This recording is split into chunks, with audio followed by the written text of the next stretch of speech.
Hey all, Lost Sandman R35 here with Chews30 from Two Guys Reviews, and today we are going to give you our final, definitive, Omega review of Medal of Honor Warfighter.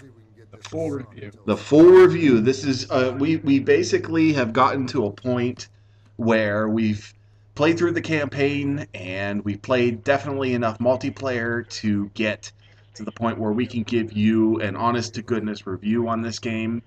We didn't want to leave anything out. We just wanted to make sure that everything was definitive, and we'll basically start from there.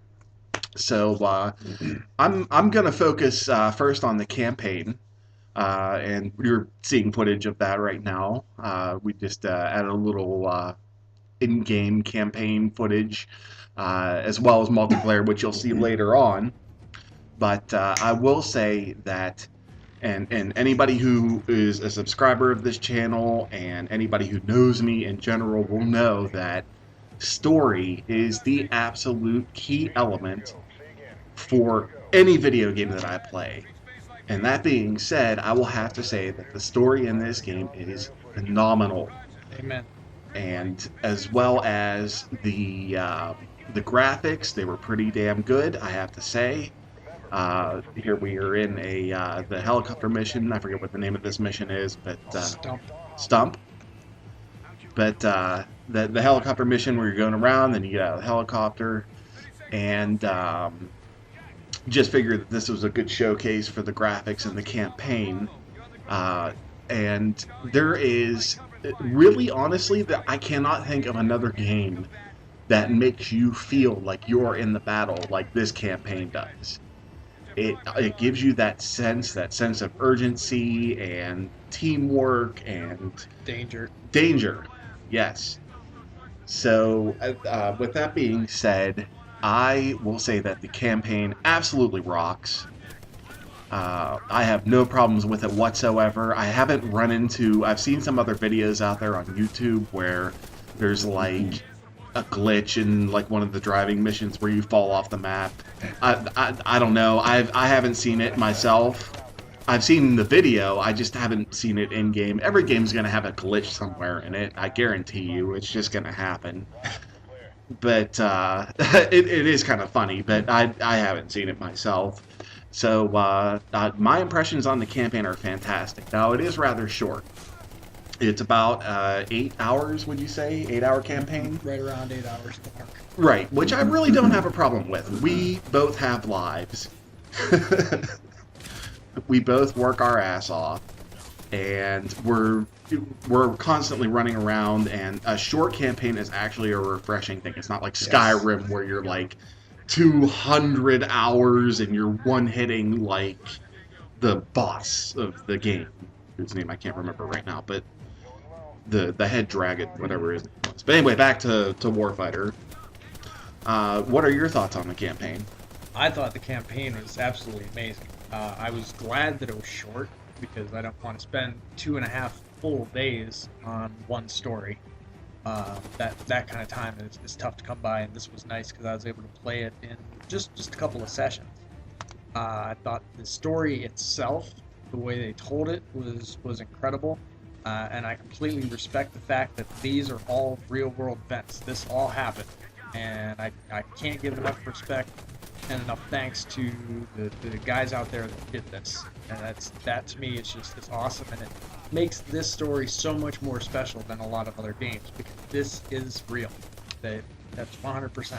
Right. Well, it would to be honest though, it's based on real missions. It's not that's actual missions, that's but what I mean. Yeah. Yeah, the storyline really grabs you and it takes you all the way to the end. I don't want to give anything away as far as the ending is concerned, but it's definitely a good ending. Yeah. So, moving on to the multiplayer, this is more of your specialty. Now, I do have some experience playing the multiplayer, but I'll let you go ahead because you've been playing the multiplayer a lot more than I have, and we'll roll up some footage in a minute here of a really good game that we had. But, Yeah, with the multiplayer, I've invested now probably about 30 hours into it, which I could play the game through the story mode 4 times by then. I did play the story mode twice, once on the regular level, once on the harder level. And what I will say, the story itself doesn't change, but what I can tell you is the maps themselves, the levels themselves, get a lot more chaotic. You have to be a lot more strategic about your gameplay. Uh, on the easier mode and on the normal mode, you just kind of run around, and if you're fairly accurate, you can do well. The multiplayer, however, I have mixed feelings with. Uh, I'll start with the good. The graphics, again, spot on. They're very, very close to what they are in the campaign. I think the campaign's a little bit sharper. I'll agree with you on that one. It is a little bit sharper in Yeah, the campaign, and a little bit more detail at distance, it looks like, yeah. especially since we're looking at this helicopter footage right now. The landscapes. Yeah. Um, the movement, character movement, is very, very smooth. It's a lot of folks compare this to Battlefield, the way it plays, and there are similarities in the kind of the way your player moves and the way your player looks in game. But it doesn't feel like Battlefield. Like there's some things that are like it, but it's its own creature. Oh, So it's like a mishmash to me. It's yeah, like there's Battlefield elements, there's Call of Duty yeah, elements, it's there's the old Medal of Honor 2010 a elements. lot. It's just like a mix of a whole bunch of stuff. It's a multiplayer smoothie. Yeah. And one of the things I will say that I really like, since we're on the like part of the multiplayer, is the customization and how far in depth you can go. I know you're about to go off on like this huge rant here, but just give me a second. I'll save that for later. But the ability to change your scope, your barrel, your magazine, even though the magazine really doesn't do anything, neither does the paint job, but it's still an option, which Yeah, is, it's fun. yeah, it's fun. Like, you can make your gun look ridiculous, like a gun I've never seen before, Mhm. as far as like a paint job and some weird ass magazine and whatnot.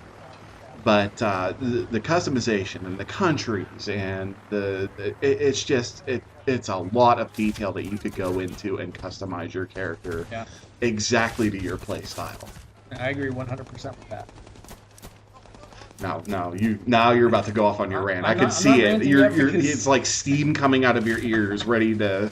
no, I'm not ready to rant yet because I'm still focusing on the positives. Okay, okay. Let's talk about the actual play of the game, the gunplay. What I have noticed with the gunplay specifically is it's a lot more strategic than a lot of other games. It's not so much campy, and camping isn't really the goal, and really isn't going to get you too far in it. Uh, Playing with the buddy and playing with a buddy that either that you know or like this gentleman you see that's about to pop up on my screen here, named The Line. He's now my Xbox buddy, but we just got teamed up in a game. It makes all the difference in the world. It makes the game so much more fun. Oh yeah, to have the fire buddy who's actually there as your Yeah, support, and vice versa. You're their yeah, support and the whole buddy system going on. That really makes it awesome. And this guy is freaking awesome, by the way. yeah. You'll see that in the gameplay here. He's leaning out across corners, and he's reviving. He's getting the Avenger kills to bring us back quick. He was doing some work. Yeah, yeah. Big shout out to The Line. Hope we get to play a lot more missions together. He was definitely a great fire team buddy. And that makes the big difference in the positive of the game is if you have that buddy to kind of lean on and he does his job, then it's a whole different experience. I do what I call forcing buddies, where I'll play with a lot of people who aren't mic'd up and don't want to talk and don't want to work together. So what I'll do is I'll just attach myself to my fire team buddy, and I just won't leave him. Right, right, and you just wind up chasing him around the map. Yeah. And But even in doing that, when he gets in his engagements, if he gets into, let's say, a 2-on-1 or a 3-on-1, it now becomes a 2-on-2 or a 3-on-2, and they're not expecting me to be there. So as soon as they open fire, I open fire, and then we both live and they both die. It works pretty well. Better when that person knows you're there and is doing the same thing for you. It doesn't always work out when it's the other way, where you're aiming down sights, you see an enemy in front of you, and then all of a sudden there's a second enemy in front of you, and then your fire team buddy left. yeah, you get left on the island, Yeah. and then you're You just die. pretty much screwed. Yeah. Yeah. I'm gonna start with one negative thing, and then I'll bounce it to you because I know you have a whole list of things that are going on. My problem right now, and we'll talk about. We actually talked to Danger Close via Twitter. Had a nice exchange with them as to things that they're going to be changing, and some answers to some of the questions that we had as well. And but one of the things that was bothering me was the hit detection. Yep. And it would seem like you would be aiming directly at them. They'd be like 10 feet away, and you completely miss. And I mean, it's not a shot. I mean, I could hip fire that in real life and hit someone. So like, but go ahead, do your thing. I know you're ready. All right. Well, I'm going to correct my correction from my last video when I said it wasn't hit detection, it was bullet spread. It is hit detection and it's bullet spread at the same time. We had a nice little dialogue with one of the representatives from Danger Close via Twitter, which was a lot of fun. He gave me some really neat answers, and I was surprised that he got back to me. He said that is something that they're working on for the next patch. He didn't give me a timetable on that, but he said they do recognize that it's a problem, and they do appreciate that we brought it to their attention, and they are working on it. So I thought that was really cool. It's weird because it seems to affect different guns differently, in different situations differently.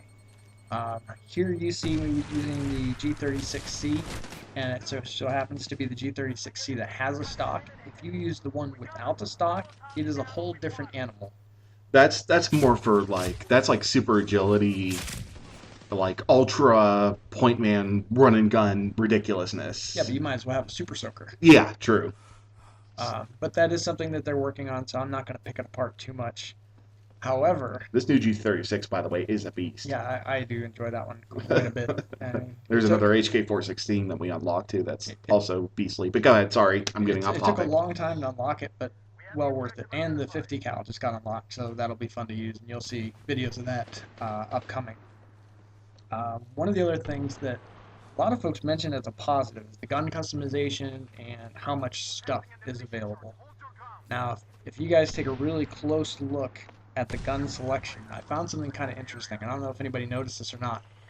There's about 13 or 14 guns that are available to you to choose from in any given class. If you take a closer look at that, however, you really only have, I think it's either 4 or 5, and then each gun has another country's representative of it, which is fine, but it's not another gun. It has the same characteristics, it has the same measuring tools. It doesn't get better. You don't get more stuff necessarily for it. You don't get more attachments for it, which that kind of upset me. Because you spend a lot of time, like this gun here, you had to get up to 313,000. I mean, that took some hours to get into. And I'll pick on the Assaulter class with the M4s.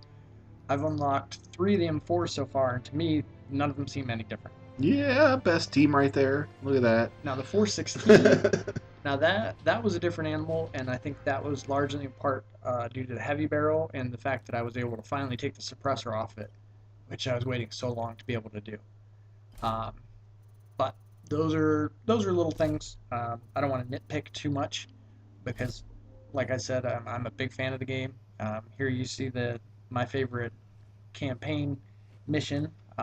Hopefully it's not giving anything away. I don't think there's anything from the story that you'll see here. No, we just wanted to get some interesting footage with like night vision or something different that you haven't seen on many other channels. But to really wrap it up, I'm going to say that, well, how are we going to do this? Should we split the multiplayer and the campaign and rate them separately, or rate it as a whole experience? I think it should be rated as a whole, and I think when we rate it, I think it should be thought of as how does this compare to other shooters that we've gotten to experience. So the main ones that are going to come out, everybody knows.